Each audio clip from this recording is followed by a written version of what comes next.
Alright guys, so somebody asked me a question on what you do when you're playing like Tyranids.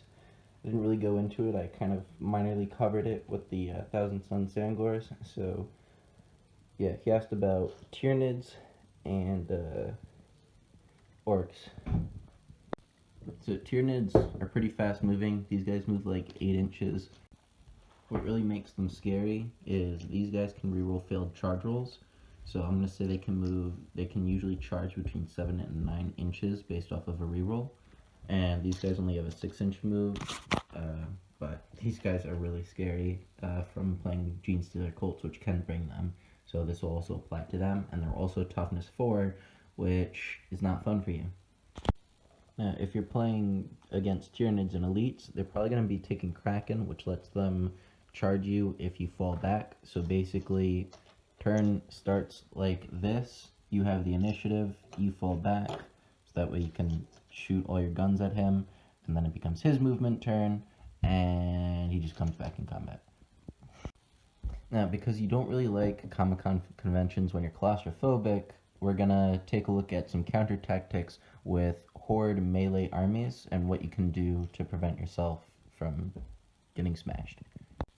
First and foremost, you're bringing special weapons. Because you watched my other video, you know that you have 3 flamers in your roster and 1 grenade launcher, but grenade launchers kind of suck. So you took 3 flamethrowers, and for some reason you bought a bunch of melta-guns because you put all the rest in your box and you were not very smart.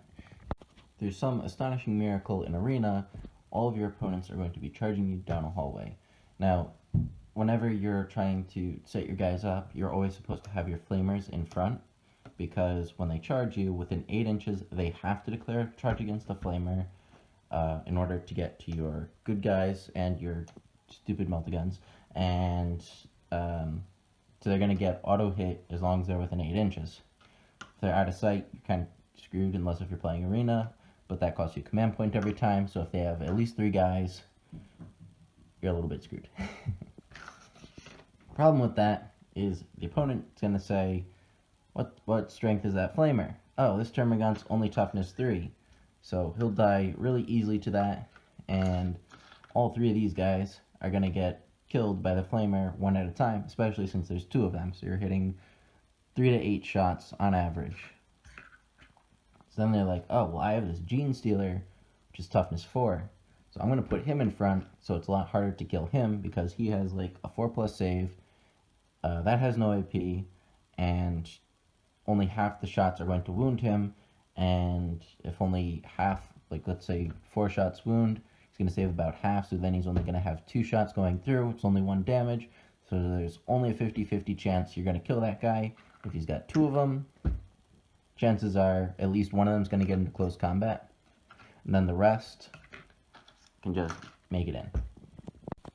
So what weapons should you be taking if not melta-guns? You should definitely be taking flamers, because they're you're going to be expecting to fire Overwatch as much as possible on Horde melee armies. So you want to auto hit as much as possible with flamers. Their toughness 4, which is just a side effect benefit. You're going to want the MG42, the hot shot volley gun, which has 4 shots. So you're maybe going to make 1 or 2, and if you spend the command point for 1 model to hit on 5s and 6s, then you're going to hit a few more shots. You're probably not going to make all of them, but it helps. Now let's say you got one of these situations. You're surrounded on both sides by melee guys, your flamers in close combat, there's nothing you can do, your other ones already got destroyed because they did their job, but not that good. Well, you got some guys over here, and if you remember when I was talking about Fluffy, the giant lictor, what you could do is you could say, I don't want those melee guys getting into close combat with my beloved melta-guns, which I love so much. So you say, I'm going to charge you, and because these are Hormagaunts and not Termagants, because the Tyranid player is semi-competent, he's not going to fire Overwatch. Now all those guys have 1 5-point model to deal with. And so then they have 15 points on 5 points, and you just locked all of his guys down. I know these guys can't shoot, and if you had the initiative, you don't want to fall that by. Well, you could fall that guy back, and then you could charge this guy in, and then when this guy isn't within an inch of him, he can charge him and get overwatched and die. Try to charge the higher toughness guys. So that way, the higher toughness guys, so when you fire Overwatch, the lower toughness guys are much easier to kill. Because if you have maybe 3 or 4 guardsmen standing around here, and you got these toughness 3 guys, the chances of killing one of these guys is much higher because your strength is equal to their toughness, even though you're not likely to hit. Now, with orcs, it's a little bit of a different story. Toughness 4 flamers, and if you have the MG42 with the hotshot volley gun, you'll be much better off taking those guys down because they have a 5-up save, which isn't helping them. Or maybe it's 6-up. Their save doesn't exist. But they have high toughness, which with your flamethrower really works out well for you. And your other higher quality guns, such as a hotshot volley gun, will definitely help you out. So now, to summarize, you want to use your guardsmen. These are scions, but we're going to pretend they're guardsmen. You're going to use your 5-point guardsmen as a shield. You're going to use these guys as your barbed wire.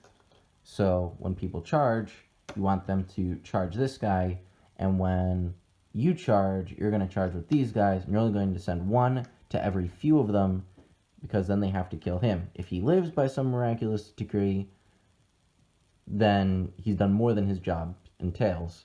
If they don't take Kraken, or you're playing core, you can fall back, and then you position all of your melta-guns that are going to miss, and shoot that guy. So you're always going to keep your melta-guns protected to some degree by your guardsmen and your flamers. So that way, they can't really get to them, because these are your good weapons, and if they don't get into close combat with anyone, these can shoot.